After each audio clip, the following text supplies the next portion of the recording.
Bismillahirrahmanirrahim. Assalamualaikum warahmatullahi wabarakatuh.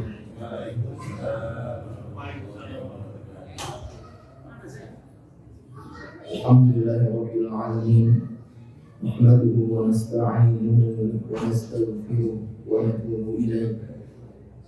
Wa na'udzu billahi min shururi anfusina wa sayyiati a'malina. Man yahdihillahu fala mudilla lahu wa man yudlil fala hadiya lahu. Asyhadu an la ilaha illallah wahdahu la syarika lahu wa asyhadu anna Muhammadan 'abduhu wa rasuluh la nabiyya wa la rasula ba'dah. Qala Allah ta'ala fi kitabihil karim, ya ayyuhalladzina amanu taqullaha haqqa tuqatih wa la tamutunna illa wa antum muslimun. Shadaqallahul 'azim. Subhanaka la 'ilma lana illa ma 'allamtana innaka antal 'alimul hakim.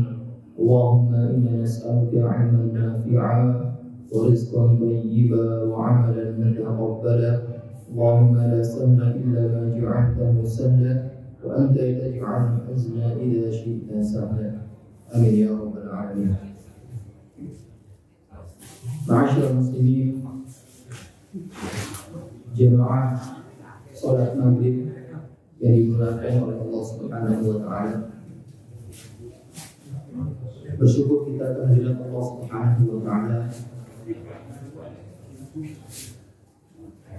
pada malam hari ini. Allah masih memberikan kita kesempatan, Allah masih memberikan kita waktu untuk kembali menuntut ilmu.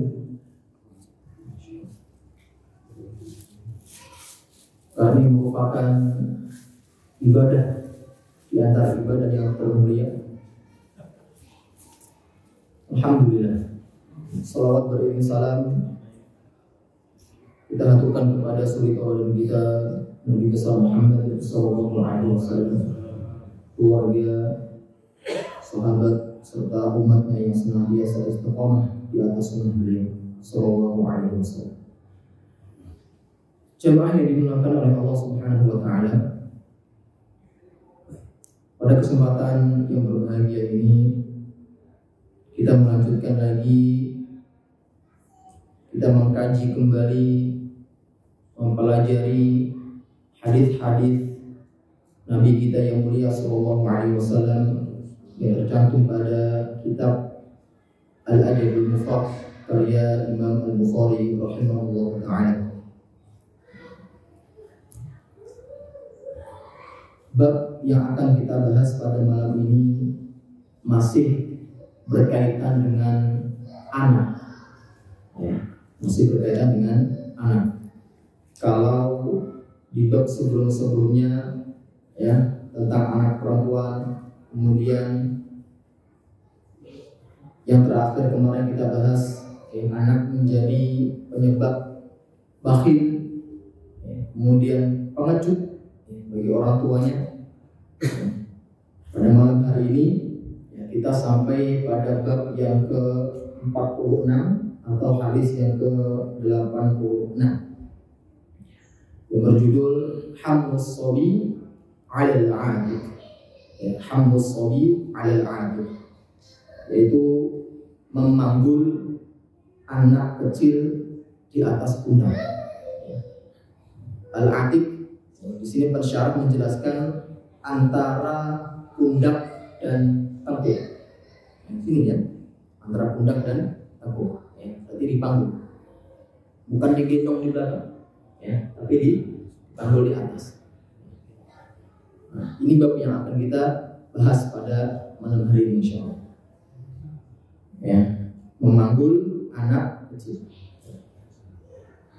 Kalau di kitab teks versi Arabnya, ya, di sini katakan Hammus Shabi. As-Shabi itu anak kecil yang mulai dari lepas menyusui, ya, sudah disalib sampai dia umur 8 atau 9 tahun. Itu dikatakan sebagai as-sabi. Di atas itu ya, sampai dia berumur balik, beda lagi istilahnya. Ada istilahnya bulan, bulan. Dan kalau di bawah 2 tahun tadi, ada istilahnya juga dalam bahasa, yaitu tiflun. Tiflun. Di atasnya 10 tahun setelah balik ya ada syab, atau pemuda, atau syab yang kita sering dengar. Nah, ini akan kita bahas adalah hamlus shabi 'alal 'atiq, memanggul anak kecil di atas pundak. Masya Allah, ini akhlak yang sangat mulia yang patut kita teladani dari baginda Rasulullah SAW. Nabi itu sering sekali memanggul cucunya, Hasan dan Husain. Pernah nggak Nabi manggul istrinya? Hah? Pernah nggak? Berarti kalau pernah nanti kita harus praktek kan di rumah. Hah? Pernah? Itu bukan panggul ya. Mungkin kalau mau manggul ya susah, berat. Pernah ya Nabi menggendong istri tercintanya Aisyah radhiyallahu anha. Jadi ketika itu Aisyah ingin melihat tarian khas orang-orang Habasyi, karena Aisyah di belakang posisinya maka gak kelihatan. Maka Aisyah meminta Rasul untuk menggendongnya. Jadi Aisyah digendong oleh baginda Rasul di belakang. Maka sampai Aisyah mengatakan, atau Rasulullah mengatakan, "Wahai Aisyah, apakah sudah cukup?" Artinya, sudah cukup belum lihatnya? Belum ya Rasul. Selang berapa lama lagi? "Wahai Aisyah, apakah sudah cukup?" Belum ya Rasul. Sampai 3 kali. Sampai Aisyah mengatakan, "Kalau saya tidak melihat suamiku sudah letih dan capek, maka aku akan terus berada di gendongannya." Jadi Aisyah sudah melihat Rasulullah mungkin sudah keringetan, capek maka Aisyah mengatakan sudah cukup. Jadi sebenarnya kisah Aisyah digendong oleh Rasul atau Aisyah meminta digendong oleh Rasul itu bukan tujuan utama, bukan karena ingin melihat tarian orang-orang Habasyi, bukan. Tapi ingin memperlihatkan kepada para sahabat ketika itu, ini loh Rasul, seorang manusia termulia, pemimpin negara, komandan perang, tapi sama istrinya luar biasa, sayangnya luar biasa. Nah, saya sebagai mukadimah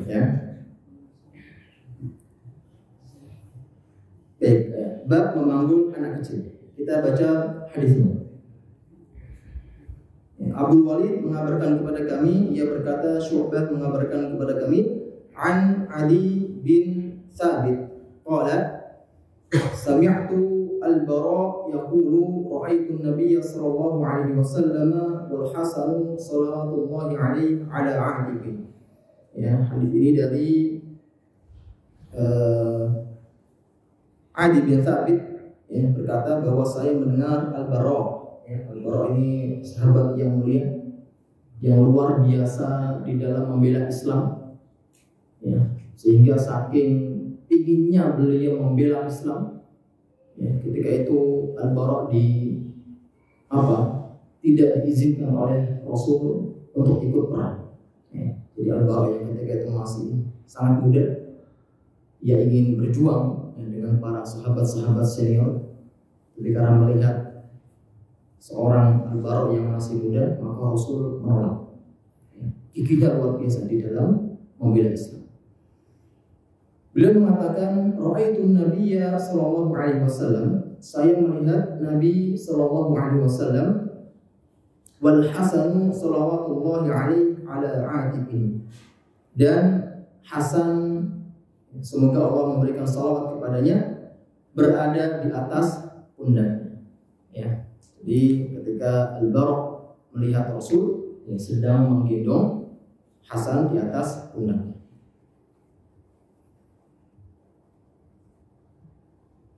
Ini perlu kita tiru, ya, karena Nabi Shallallahu Alaihi Wasallam di antara tujuan beliau diutus ya, sebagai panutan umatnya.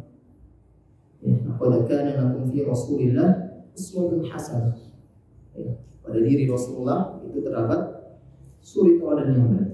Ya, menggendong anak kecil ini merupakan sesuatu yang baik, ya, sesuatu yang bagus.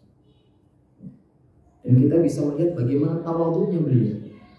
Ya, tawadhu'nya beliau. Seorang nabi, ya, tapi di atasnya ada manusia, ya, cucunya. Wahyu yaqul, dan beliau sallallahu alaihi wasallam bersabda, Allahumma inni uhibbuhu fa ahibbahu. Ya Allah,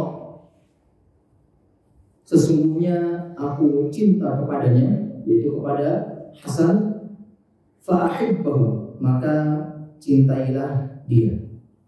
Ya, maka cintailah dia. Jadi hadis ini menunjukkan kepada kita bahwa Nabi Shallallahu Alaihi Wasallam itu bisa memposisikan dirinya. Ya, kapan dia harus tegas, ya, kapan dia harus ramah, ya, kapan dia harus lemah. Ya, ini beliau bisa memposisikan dirinya. Bahkan sampai ya, dikisahkan Rasulullah yang ketika di medan perang beliau terkenal sebagai orang yang paling ditakuti, yang paling sangar. Jadi ketika di rumah, kembali ke rumah, ya, beliau itu seolah-olah orang yang tidak bisa berperang, orang yang nggak bisa berantem. Padahal ketika di medan perang ya, terkenal dengan kegagahannya. Tapi ketika sampai rumah, ya, lemah, ya, lemah di hadapan istrinya. Ambilkan ini, ya. Cuci baju, ya, siap. Ya, ngomong anak, ya, siap. Belikan sayur, ya, siap. Lemah di hadapan istri. Ya. Jadi jangan sebaliknya Pak kita. Ya, kita sangar di luar atau lemah di luar, ya, tapi di dalam rumah tangga.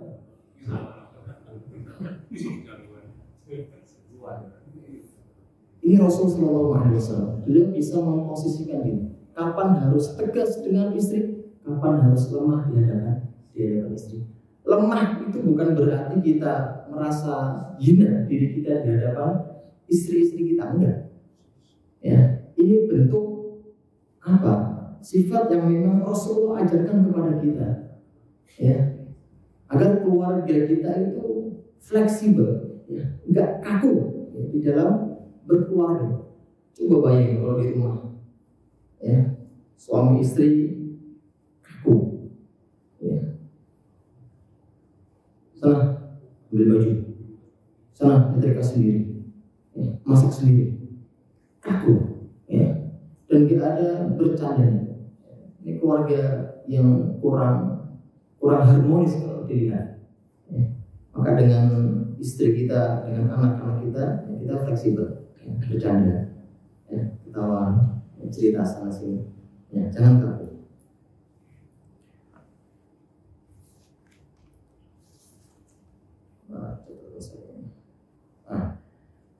Baik, cuma yang dimakan oleh Allah Subhanahu Wa Taala.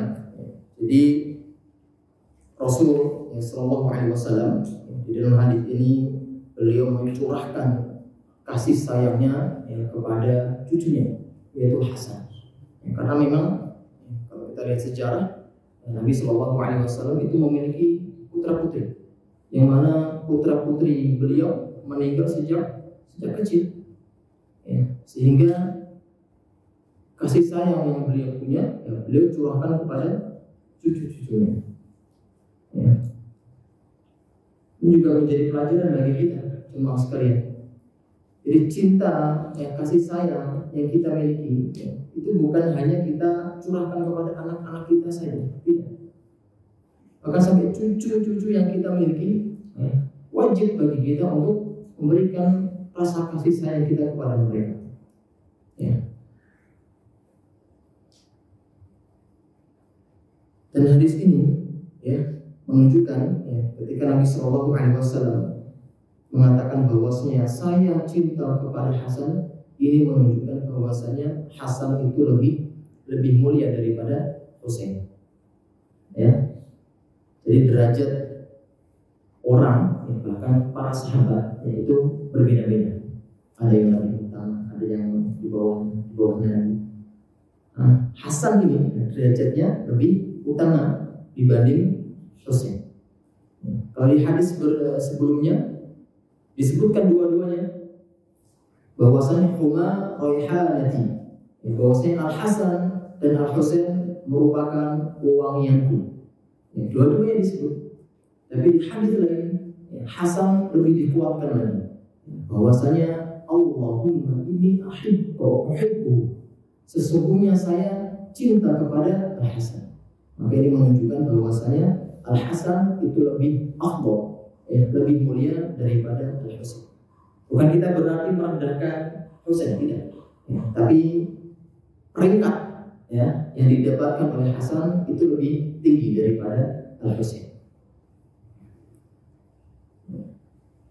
Bahkan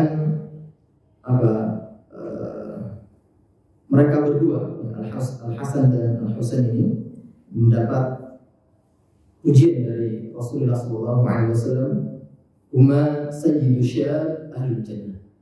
Di Al Hasan dan Al Husain ini merupakan pemimpin pemuda, ya, penghuni surga. Jadi pemuda-pemuda yang meninggal, ya, maka pemimpinnya adalah Al Hasan dan Al Husain. Rasulullah juga pernah memuji Al Hasan, ya. Dan ini juga menunjukkan keutamaan Hasan daripada Al Husain. Innahu sayyidun, ya, wa yuslihu Allahu bihi baina fi'ataini 'azimataini. Sesungguhnya Hasan itu merupakan pemimpin, ya, pemimpin pemuda, dan dia, ya, dan Allah akan menggabungkan lagi, ya, atau mendamaikan dua kelompok yang besar, ya, berkat Al Hasan. Jadi Hasan ini kan kakaknya Husain, ya. Hasan ini kakaknya Husain. Sebelum Husain yang kita bahas di pertemuan sebelumnya, ya, beliau dibunuh secara sadis, ya, oleh pesuruh anaknya Muawiyah, ya, yaitu Ziyad, ya, bin Ubaidillah. Al Hasan, ya, ini merupakan khilafah yang kelima. Maka Rasul katakan khilafatu ummati 30 sana, ya, min ba'dihi mulkan. Jadi kekhalifahan ini itu total keseluruhan 30 tahun. Yang terakhir dipegang oleh Hasan. Jadi Hasan ketika Ali ayahnya meninggal dunia, maka beliau mengambil kepemimpinan, ya, beliau memimpin negara menggantikan ayahnya Ali bin Abi Thalib. Akan tetapi di sisi lain ada seseorang yang dia ingin memegang kekuasaan dan kekuatan militernya luar biasa, ya, sehingga Hasan, ya, dengan rela hati beliau memberikan kekuasaan tersebut kepada Muawiyah, ya. Sehingga dikatakan hadis ini bahwasanya Hasan mendamaikan dua kelompok yang besar, ya, yaitu sesama kaum muslimin. Baik, jemaah yang dimaksud Allah Subhanahu wa taala. Jadi Hasan ini, kalau Husain kemarin meninggal dunia karena dibunuh secara sadis, Jadi kalau Hasan ini meninggal dunia, itu karena diracun oleh seseorang. Ketika Husain ditanya, siapa yang meracun kau? Jadi sebelum meninggal sudah merasa, sudah kerasa racunnya menggerogoti tubuhnya. Dia sadar kalau dia sedang diracun. Husain adiknya tanya, siapa yang racun? Tapi Hasan nggak mau jawab. Nggak mau jawab. Ini menunjukkan halim, sifat yang tidak mudah membalas. Jadi di antara nama Allah Subhanahu wa Ta'ala itu adalah Al-Halim, tidak cepat menghukum hambanya. Dan kita sebagai hambanya harus berusaha meniti atau meniru sifat atau dampak dari sifat Allah Subhanahu wa Ta'ala, yaitu Al-Halim. Maka kita sebagai manusia nggak boleh untuk cepat dalam membalas. Orang iseng dengan kita, yang mengganggu kita, maka kita tidak boleh cepat membalas perbuatan orang tersebut. Ini yang dilakukan oleh Al-Hasan, sehingga dia tidak memberitahu siapa yang meracun dirinya. Baik, jemaah yang dimuliakan oleh Allah Subhanahu wa Ta'ala, Rasul mengatakan bahwasanya beliau cinta dengan Hasan, maka beliau berdoa kepada Allah semoga Allah mencintainya juga. Makanya juga memberikan pelajaran kepada kita bahwasanya mencintai ahlul bait, keluarga Rasulullah SAW ini merupakan bagian dari agama. Bagian dari agama, mencintai ahlul bait, keluarga Nabi SAW. Cinta yang tidak berlebihan tentunya, cinta yang tidak berlebihan. Maka ketika mereka mungkin melakukan kesalahan, wajib bagi kita untuk mengkritik atau mengingatkan kesalahan yang mereka buat. Itu bukan berarti kemudian kita merendahkan mereka, mencaci mereka, menghina mereka. Mereka salah ya kita ingatkan. Namanya manusia pasti ada letak salah dan khilaf.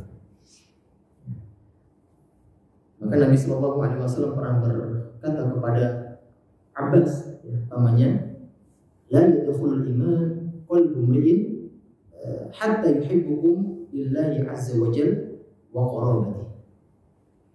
Tidak akan masuk iman ke dalam hati seseorang sampai dia itu mencintai apa yang mereka cintai karena Allah dan kerabatnya. Hadis ini memberikan pelajaran kepada kita bahwasanya mencintai ahlul bait, keluarga Rasulullah SAW ini merupakan bagian dari ibadah. Tidak masuk iman seseorang sampai dia mencintai kerabat Nabi SAW. Jemaah yang dimuliakan Allah Subhanahu wa Ta'ala, ini bab membangun anak kecil. Kita baca kandungan hadisnya. Yang pertama, hendaknya mengasihi dan menyayangi anak-anak kecil. Mengasihi dan menyayangi anak-anak kecil. Mana anak-anak kecil yang tadi yang di luar tadi? Daripada pulang? Main. Enggak. Kita jangan jangan sensitif dengan ulah yang mereka buat ketika mereka di masjid.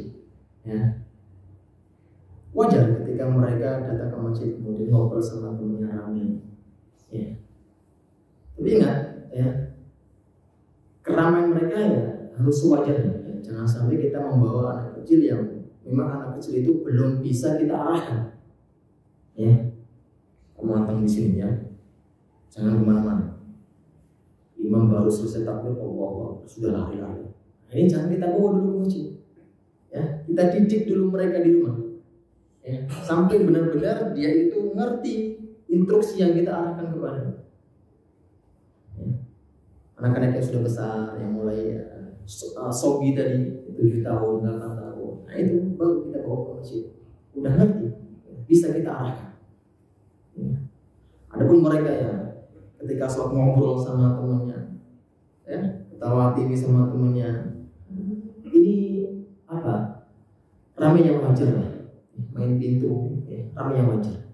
Jadi kalau sampai lari-lari di depan sofa ini, ya, ini kita didik dulu yang anak seperti ini, ya.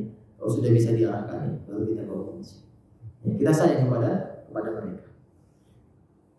Makanya jangan sampai kita risih dengan keributan yang mereka buat.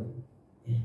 Coba bayangin Pak, kalau semua orang marah ketika anak-anak kecil berada di masjid, kemana mereka larinya?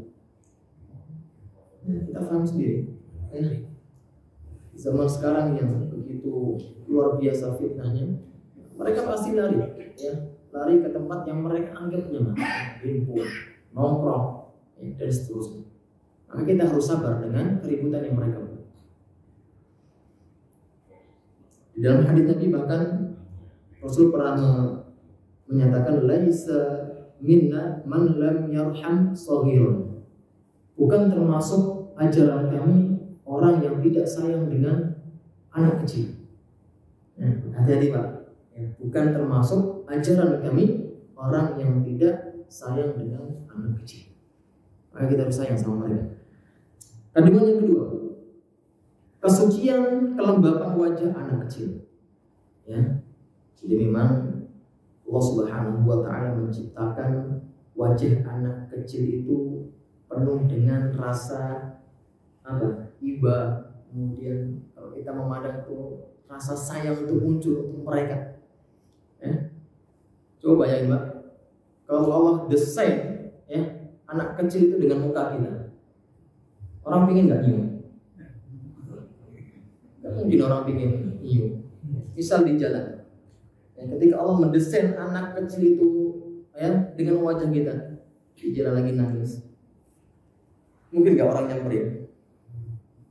Misal maaf wajahnya perempuan kecil gitu di jalan, mungkin nggak orang lain nyamperin dia? Nggak mungkin. Ini rasain dong. Tapi kalau karena memang Allah mendesain wajah anak kecil itu penuh dengan kasih sayang, iba, pasti orang itu akan menyapa, kenapa nangis, di mana orang tua, ya, kenapa sendirian. Nah, ya, kesucian kelembapan wajah anak kecil, ya. Ini merupakan natural, ya, natural pemberian Allah Subhanahu wa Ta'ala.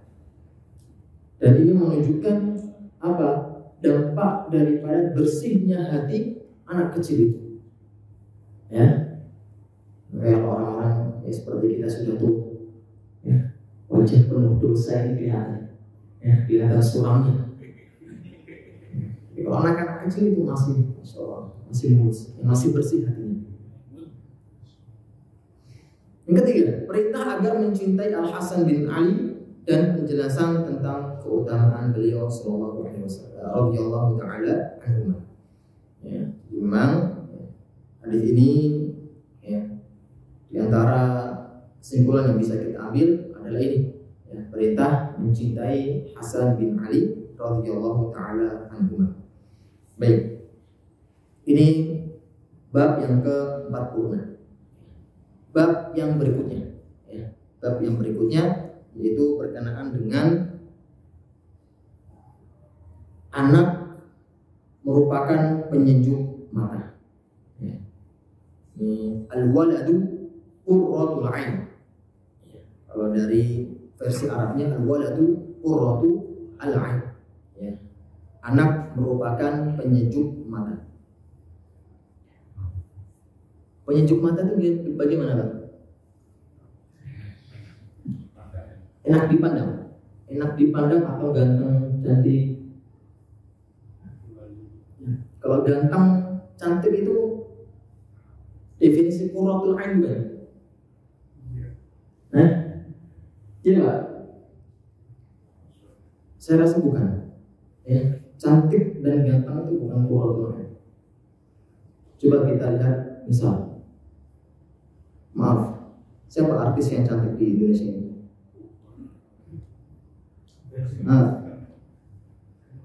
Siapa?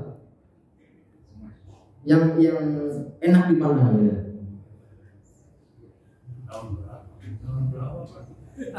Iya. Tahun berapa ya sekarang berarti? Ya zaman sekarang. Kalau zaman bapak-bapak ya udah keriput semua. Ya bang. Kirana. Ya. Tapi maaf ya, kita melihat artis yang begitu cantik, ya. Tapi mungkin nggak kita mempunyai tekad untuk menikahinya? Bisa masak nggak dia? Bisa membimbing anak-anak kita nggak? Maaf nih. Karena menikahi perempuan itu bukan hanya sekedar cantiknya saja. Bagaimana kepribadiannya, bisa nggak ini dididik anak saya? Bisa nggak ini menjaga kewibawaan saya, anak-anak saya? Kalau kita hanya menikah dengan perempuan yang hanya sekedar cantik, rugi kita, akan menyesal. Makanya bukan qurratul ain. Jadi makna qurratul ain itu ya luas. Ini kalau makna secara bahasa seperti itu, ya. Enak dipandang, ya. Tapi makna qurratul ain sangat luas. Ya, jadi makna qurratul ain itu sebagaimana yang Rasulullah Shallallahu Alaihi Wasallam sabdakan, ya, di dalam hadisnya tentang sholat, ya, tentang sholat. Jadi Rasulullah bersabda tentang sholat,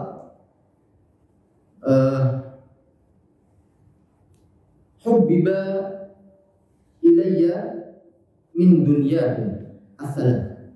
Jadi perhatikan Pak, Rasulullah ketika berbicara tentang dunia itu bukan menggunakan kalimat kamu, ya, tapi kalian. Dia memberikan informasi kepada kita bahwa Nabi, ya, dengan masalah dunia, ya, itu bodoh amat, nggak begitu memperdulikan dengan masalah dunia.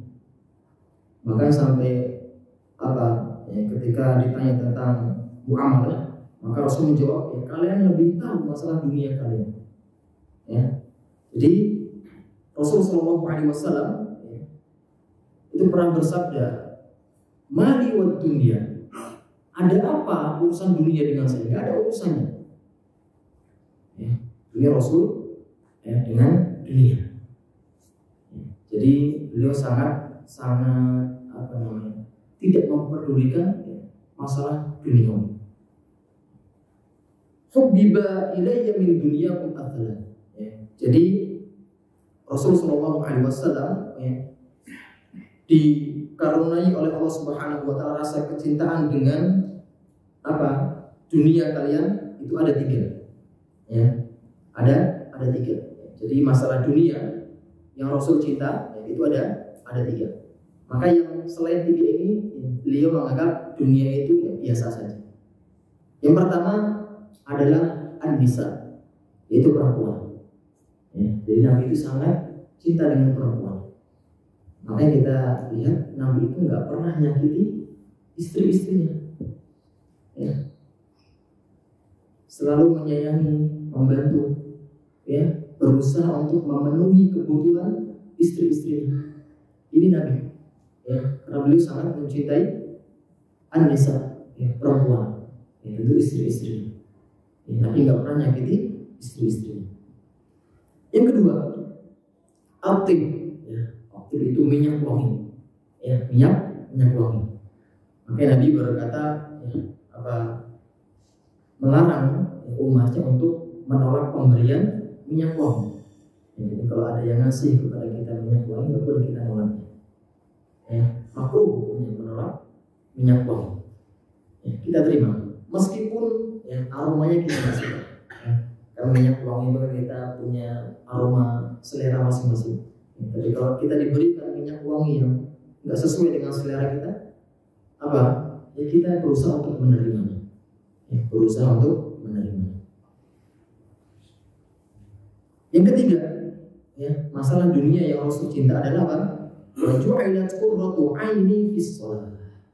Ya, Allah menjadikan penyejuk hatiku di dalam sholat. Ya. Ini poinnya. Ya. Jadi Rasul Shallallahu Alaihi Wasallam menjadikan sholat ini sebagai tempat istirahat beliau. Ya. Maka kalau kita ingin melihat qurratul ain di dalam keluarga kita, maka kita bisa praktekkan masalah sholat Nabi Shallallahu Alaihi Wasallam ini. Bagaimana beliau menjadikan sholat itu sebagai tempat istirahat. Makanya ketika Bilal bin Rabah ditanya kepada Rasul, "Ya Bilal, apakah sudah masuk waktu sholat?" "Belum ya Rasul." Ya, ditanya lagi, ya, beberapa saat kemudian, "Wahai Bilal, sudahkah waktu masuk sholat?" "Sudah ya Rasul." Maka apa kata Rasul? "Arihna bis sholat." Ya, istirahatkan kami dengan sholat. Ya, jadi Rasul menjadikan sholat itu sebagai tempat istirahat. Sama dengan keluarga kita, ya, kita habis capek, ya, lelah seharian, ya, bekerja di luar, ya, entah apapun itu profesinya, ya, semua pekerja itu yakin capek, ya, maka ketika kembali ke rumah, ya, waktu tempat istirahat, maka kita bisa menilai, ya, kira-kira keluarga kita itu bagaimana. Rumah kita itu bagaimana? Kalau kita merasa nyaman di luar, berarti qurratul ainnya belum dapat yang keluarga ini. Tapi kalau dia merasa, wah saya sudah lelah nih, waktunya saya pulang, ya, istirahat, berarti qurratul ainnya sudah dapat. Bagaimana dia merasa nyaman di rumah sendiri? Karena ada orang yang merasa tidak nyaman di rumah sendiri. Ada nggak Pak? Ada. Enakan di kantor, istirahat di kantor. Di rumah seperti ini, capek. Kalau dia merasa nyaman di rumahnya, maka ini berarti qurratul ain sudah tumbuh. Penyejuk matanya sudah tumbuh. Nah, ini yang pertama. Ya. Yang kedua, jadi qurratul ain ini bisa kita definisikan, ya, melalui, ya, definisi sholat ini. Ya. Jadi Rasulullah SAW yang kedua, ketika mendapatkan masalah, maka beliau selesaikan dengan sholat. Ya. Kalau beliau menemukan masalah, ya, maka beliau selesaikan dengan sholat. Rasul Aisyah pernah berkata, "Kana idza hazabahu amrun faza'a ila shalah." Jadi Nabi Shallallahu Alaihi Wasallam ketika ada permasalahan yang mengganggu dirinya, maka faza'a ila shalah, maka beliau bersegera untuk melakukan sholat. Ya. Sama dengan keluarga kita. Kalau kita punya masalah di luar, ya, kita bisa melihat keluarga kita. Kira-kira bisa menyelesaikan masalah kita nggak? Ya, misal kita lagi sakit, wah kebetulan istri seorang bidan, berarti ini menyelesaikan masalah. Kita butuh solusi. Ya, kebetulan anak kita apa? Seorang ustadz misalnya. Nah, ini bisa menyelesaikan masalah. Qurratul ain ini namanya. Kita misal mau bangun rumah, ya, kebetulan anak pertama jurusan insinyur. Nah, ini berarti menyelesaikan masalah. Ya, kita nemu solusi dari rumah kita sendiri. Nah, maka ini dinamakan sebagai qurratul ain. Ya, penyejuk mata. Yang ketiga, ya, jadi istri, anak itu menjadi solusi dari permasalahan-permasalahan yang kita dapatkan. Yang ketiga, sholat bagi Nabi itu wujud syukur. Ya, sholat bagi Nabi itu sebagai wujud syukur. Hadits yang masyhur, Aisyah menceritakan bagaimana keadaan beliau Shallallahu Alaihi Wasallam ketika sholat tahajud. Ya, sampai kakinya bengkak, ya, betisnya bengkak. Aisyah berkata, "Wahai Rasul, bukankah engkau orang yang masuk, ya, diampuni dosanya, baik yang lalu maupun yang akan datang. Kenapa engkau melakukan sholat yang seperti ini? Sampai kakinya bengkak. Apa jawaban Rasul? Fala akunu 'abdan syakura. Tidakkah pantas aku menjadi hamba yang bersyukur? Nah, maka di dalam keluarga kita juga pun sama. Ya, kita harus hadirkan rasa syukur di dalam rumah tangga kita. Misal istri kita cerewet, ya kita bersyukur. Ya. Anak kita misal susah untuk dididik, ya kita bersyukur saja. Alhamdulillah, ini ladang pahala buat saya. Yang seharusnya setahun dia selesai, ya, ini sampai 5 tahun. Ya maka bersyukur. Alhamdulillah, berarti 5 tahun ini penuh dengan ladang pahala bagi saya. Ini dengan qurratul 'ain, penuh dengan syukur di dalam rumah tangga. Apapun kondisi istri ataupun anak-anak kita, maka kita harus bersyukur. Ini makna daripada qurratul 'ain. Ya, kita bisa istirahat. Ya. Kemudian apa lagi? Menemukan solusi, ya, dari permasalahan-permasalahan yang kita dapatkan. Yang ketiga, rasa syukur. Insya Allah qurratul 'ain di dalam rumah tangga kita akan muncul. Jemaah yang dimuliakan oleh Allah Subhanahu wa taala. Insya Allah hadisnya kita baca di pertemuan berikutnya. Terakhir, ya, ada doa yang diajarkan oleh Allah Subhanahu wa taala kan di dalam Al-Qur'an, di dalam surat Al-Furqan, ya, ayat yang ke 74, ya, doa untuk atau agar keluarga kita diberikan qurratul 'ain. Allah katakan walladzina yaquluna rabbana hab lana min azwajina wa dhurriyyatina qurrata a'yun. Ya, itu mereka yang mengatakan, mereka berdoa, ya Tuhan kami, berilah kami, ya, anugerahkanlah kepada kami azwajina, istri-istri, wa dhurriyyatina, dan keturunan qurrata a'yun, ya, yang menjadi penyejuk mata. Doa ini, ya, doa yang luar biasa, harus kita praktekkan setiap kali kita berdoa. Karena kalau nanti bisa dibuka, ya, di mushafnya masing-masing, kita buka di ayat yang sebelumnya, ya, dari ayat 63. Ya, Allah katakan wa ibadur rahman, dan hamba-hamba yang maha pengasih. Ya, di antaranya apa? Alladzina yamshuna fil ardi hauna, yang mereka ketika berjalan di atas muka bumi dalam keadaan rendah hati, artinya enggak sombong. Ya. Nanti ayat yang berikutnya yang berbicara tentang hamba-hamba yang menunaikan zakat, ya, yang beramal saleh. Akhir dari ayat tersebut, ya, atas sebelum akhirnya itu ayat ini. Walladzina yaquluna rabbana hab lana min azwajina wa dhurriyyatina qurrata a'yun. Mereka yang berdoa kepada Allah dengan doa seperti ini. Ya, Allah langsung sebut mereka sebagai ibadur rahman. Ini apa? Cap yang luar biasa dari Allah Subhanahu wa taala. Atau bahasa itu kalau gelar, ya, gelar yang luar biasa dari Allah Subhanahu wa taala. Allah sebut mereka sebagai apa? Ibadur rahman, hamba-hamba. Ya. Ini kan label yang luar biasa. Ya. Bisa kita bayangin, Allah cap mereka sebagai siapa? Ibad, hamba.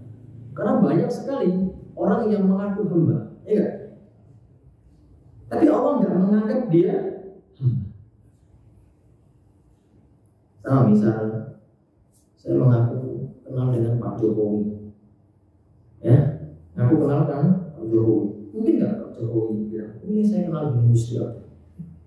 Cuman pengakuan saja, belum tentu dia dapat apa? pengakuan yang sama dari Jokowi tadi, sama dengan hambanya. Ketika Allah sudah menyebut manusia itu sebagai hamba, maka ini label yang luar biasa. Ibadur Rahman. Di akhir ayat ini Allah katakan, ulaika yujzauna al-ghurfata bima sabaru. Mereka di antaranya orang-orang yang berdoa dengan doa tersebut akan dibalas dengan martabat atau kedudukan yang tinggi di surga. Bima sabaru, karena kesabaran mereka. Wa yulaqawna fiha tahiyyatan wa salama. Dan mereka disambut di dalamnya, di dalam surga penuh penghormatan dan ucapan selamat dari para malaikat. Maka doa ini sering-sering kita lantunkan di dalam doa kita. Baik, jemaah yang dimuliakan oleh Allah Subhanahu wa taala. Ini mukadimah bab yang ke-47 anak adalah penunjuk mata. Hadisnya akan kita baca di pertemuan berikutnya insyaallah. Baik. Alhamdulillahirabbil alamin, kita tutup kajian malam pada hari ini dengan doa kafaratul majlis. Allahumma bihamdika asyhadu an la ilaha illa anta astaghfiruka wa atubu ilaik. Barakallahu fikum, semoga bermanfaat. Aku qouli hadza astaghfirullaha li wa lakum. Wassalamualaikum warahmatullahi wabarakatuh.